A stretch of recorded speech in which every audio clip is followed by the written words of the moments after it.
चरणों की आवाज। रात का सन्नाटा था। एक छोटे से गांव में स्थित पुराना हवेली अपनी खामोशी में डूबा हुआ था।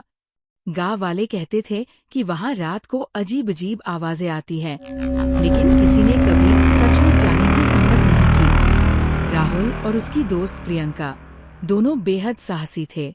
एक दिन उन्होंने सोचा कि क्यों न उस हवेली में रात बिताई जाए, ताकि वे भी देख सके कि वो सिर्फ अफवाह है या कुछ और।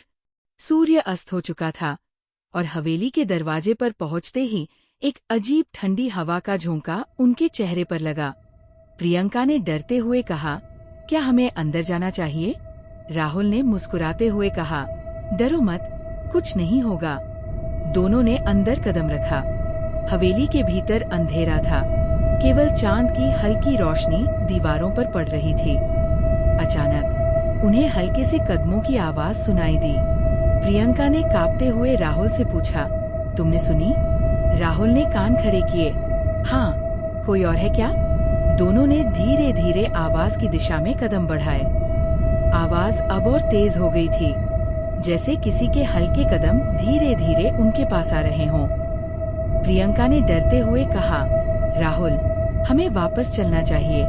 लेकिन राहुल की जिद थी, अगर हम डर गए तो ये आवाज हमें कभी नहीं छोड़ेगी। हमें उसे देखना होगा।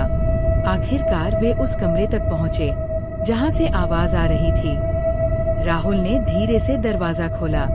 अंदर अंधेरा था, लेकिन फिर भी एक हल्की छाया सी कमरे में दिखी।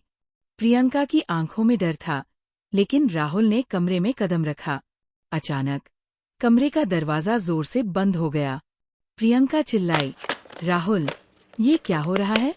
तभी कमरे की एक दीवार पर एक धुंधली सी परछाई दिखी। वह परछाई किसी के कदमों की आवाज के साथ उनके करीब बढ़ रही थी। राहुल ने डरते हुए पूछा, तब तुम कौन हो? तुम जो भी हो, अब इस हवेली के अंदर हो।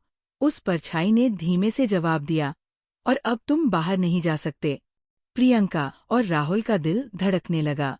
एक तेज आवाज आई और वे दोनों आंखें बंद कर चिल्लाए।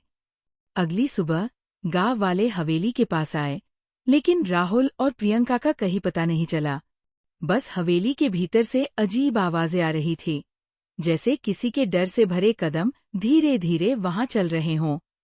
आज भी जब रात होती है, गांव वाले कहते हैं कि हवेली के पास से किसी के कदमों की आवाज आती है, और कोई नहीं जानता वो आवाज कौन है।